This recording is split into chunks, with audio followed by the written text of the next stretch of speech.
Hello and welcome to the College Gymnastics Show.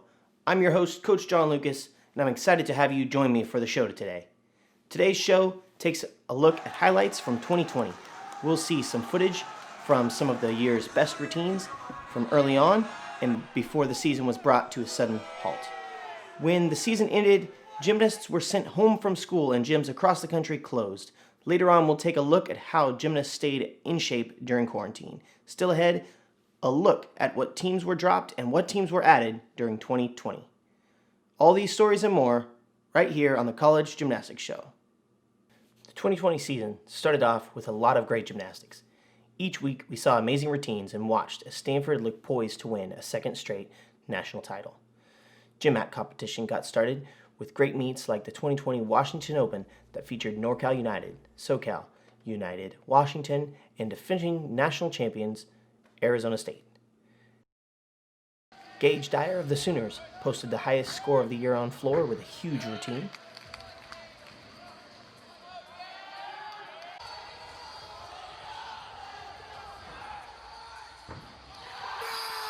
And we saw some amazing pommel work from Penn State's Steven Nedorosik.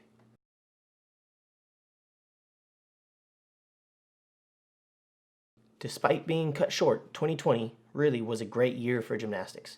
From Stanford's defeat of Oklahoma to NorCal United's first win in program history over their rivals, Southern California, the year really had some great gymnastics. The COVID-19 shutdown that halted season and closed universities and gyms around the country caused some teams to stop in the middle of a meet. Arizona State and Illinois were both outside the country when the lockdown happened, and they had to return home instead of competing. Most gymnasts from all teams were sent home and didn't even have a gym to train in because the local gyms were shut down by the pandemic as well. I was really looking forward to this season, and not just me, but my whole team did a really good job of preparing for this season. And I happened to be in Baku, Azerbaijan, when I heard that I had to leave and come back to the country because of certain complications I could get into. On my trip back is when I also learned that NCAA's was canceled. And then shortly after, I also learned that the season was canceled. With gyms closed, coaches and gymnasts struggled to find ways to train. But with resilience, gymnasts and coaches met over Zoom, trained in parks or at home or anywhere it was safe. Even former NCAA gymnasts who are pursuing the Olympics, like Colin Van Wicklen, were able to make things work. I have a little set of parallettes and a buck horse, so I'm doing single pommel work, a lot of presses, handstand push-ups, and running to stay in shape.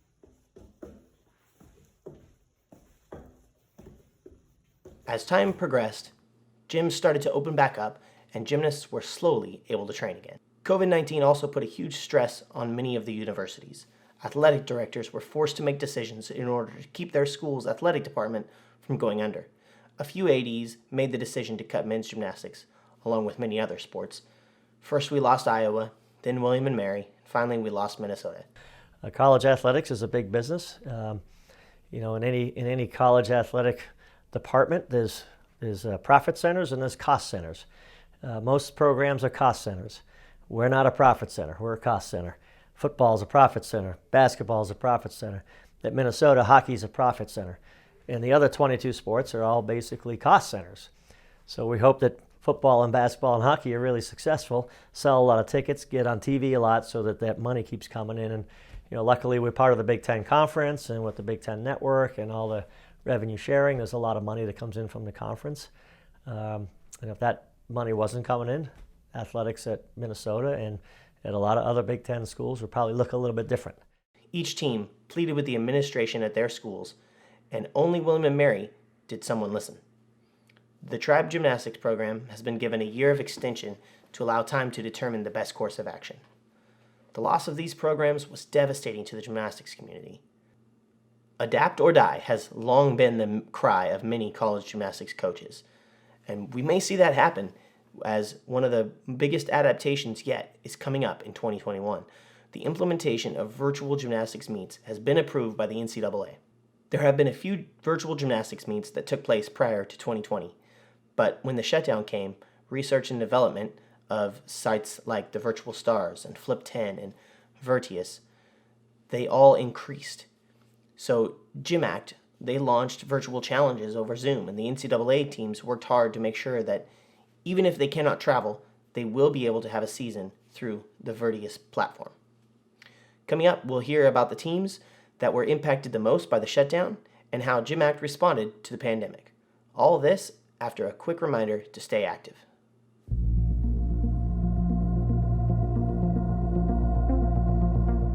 It had been years since I had done anything athletic.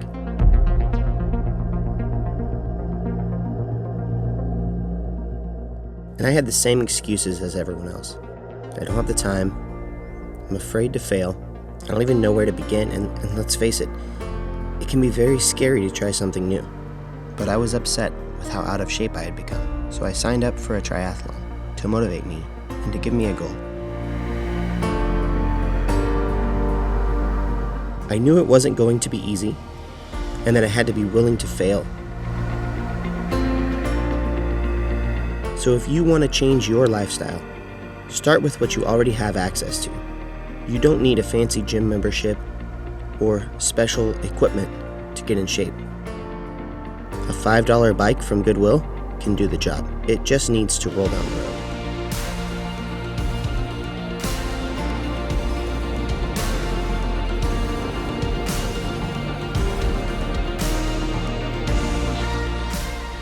And take advantage of where you live. Here in Sacramento, we have some of the greatest places to run, to bike, to swim. And it has not been easy, but it's so much better for me than spending all day sitting at a computer or on the couch watching Netflix. And it feels so great to be active again, to have extra energy and stamina, to have more self-discipline and therefore more free time.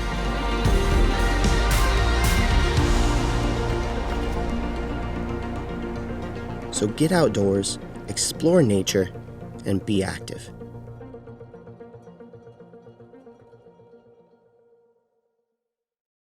Welcome back. I'm glad you guys are still with us.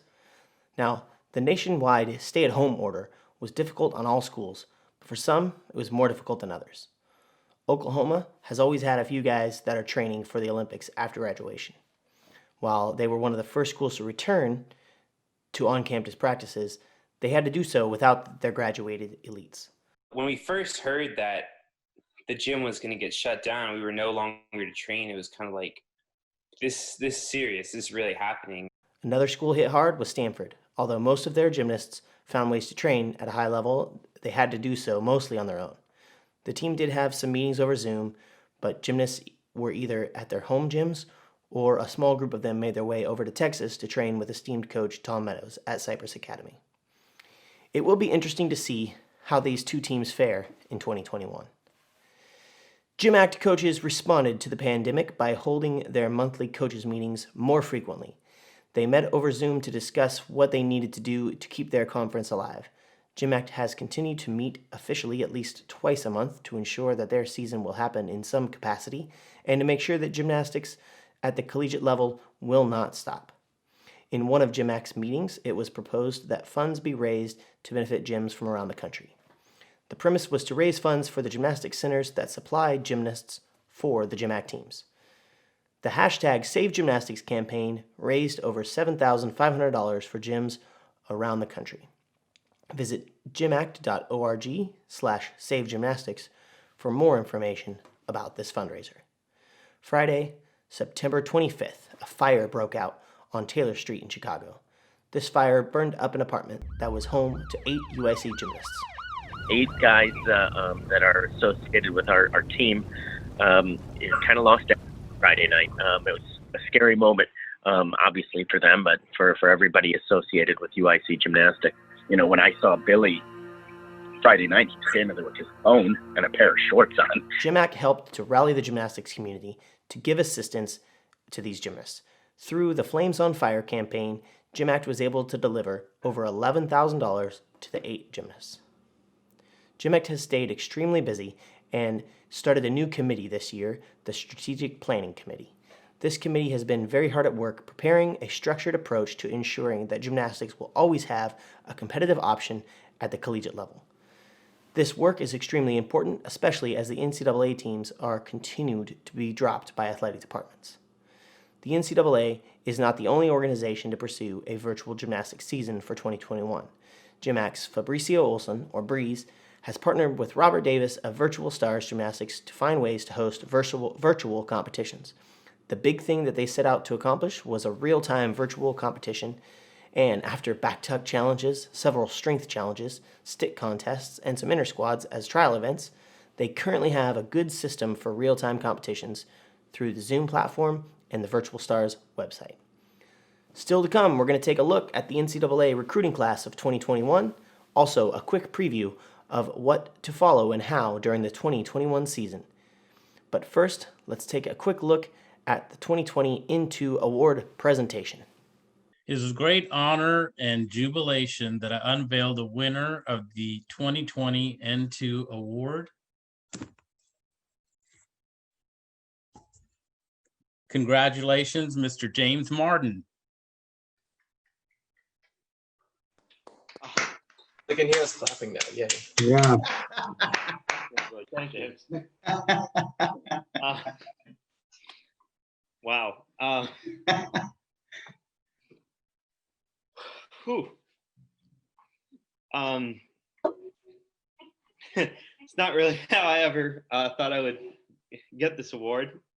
Thank you all for this recognition. And congratulations to my fellow finalists out there. You guys are a real competition for it. And I wish you both the best in your future careers. Congratulations. Welcome back. Let's take a look at the top recruits that were signed during the pandemic. The full list of the top 25 recruits plus the breakdown of the top 10 recruiting classes can be found on the College Gymnastics Association website, collegegym.org. Stanford took the #1 recruiting class this year, signing 4 of the top 5 recruits of the 2021 graduating class. They brought 6 gymnasts in total, all ranked within the top 25. Taylor Burkhart of 5280 Gymnastics in Colorado is listed as the #1 recruit of 2021. Here's why. Burkhart was the 2019 U.S. champion, not Junior Olympic, the real U.S. championships. He won the all-around, and he was one of 2 gymnasts to break 80. The only other one at that meet that did was Colt Walker of Acrotex, who is currently in his freshman year at Stanford. Burkhart also qualified to compete in the senior division of the 2020 Winter Cup Challenge. Now, if you think Burkhart has an impressive resume, so does Coy Young, the member of the 2019 Junior Worlds team on the junior national team, or Nick Kubler, who also competed in the senior division of the 2020 Winter Cup Challenge. Then there's Ian Lasik-Ellis, ranked 5th in the recruiting class, and 10th ranked Luke McFarland, or 16th ranked Mark Berlaga. This is an impressive class that the Cardinals are bringing in to join an already impressive team. They took the #1 spot of 2021. The Oklahoma Sooners land the 2nd-ranked recruiting class of 2021, with 3rd-ranked Fuzzy Bennis as their top-ranked recruit. Now, Fuzzy is a very special gymnast. He has incredible difficulty potential, especially on an event like high bar, and he'll be joined in Norman by 6th-ranked Rydell Gamboa. Rydell is no stranger to being top-ranked. He's been on the junior national team. He also hails from Arizona, and he's been brought up in the sport by Travis Rainier of North Valley Gymnastics. The Sooners also signed 11th-ranked Emir Dodonli and 20th-ranked Nikolai Koloshinov, a much-needed recruiting class as they signed only the 8th best in the nation in 2019. The 3rd-ranked class goes to the Nebraska Cornhuskers. This incoming class has big shoes to fill, as the Cornhuskers will lose 6 seniors after 2021 season. The newly signed class of 21 is led by 4.5-star recruit Dante McKinney. Joining him at the Huskers' brand new facility will be Joey Pepe, Travis Wong, and Chris Heiser. All of these gymnasts are 4-star recruits and above, and some, like Joey Pepe, might be a little underrated. Look for big things from these gymnasts in 2022. Penn State had the #1 recruiting class of 2020, and yet they take only the 4th-ranked class of 2021. A young gymnast, Josh Carnes, signed with the Nittany Lions, and despite his slightly young age, he's the 7th-ranked recruit in all of the country. No other gymnasts were signed that rank in the top 25 by Penn State. UC Berkeley pulled in the 5th ranked class of 2021, signing 12th ranked Jasper Smith Gordon and 22 ranked Tyler Shimizu of Northern California. The Bears needed a strong recruiting class as they are rebuilding under head coach JT Okada. The Bears will have no seniors in 2021, and when these new recruits join for the 2022 season, they will once again have a roster with gymnasts from every class, which that will be really good for the Bears to have a chance to compete with that much depth in their roster. Well, thank you guys for watching. And if you stayed this long, you might want to subscribe and hit the bell so you get notifications when we make videos in the future. Have a great day.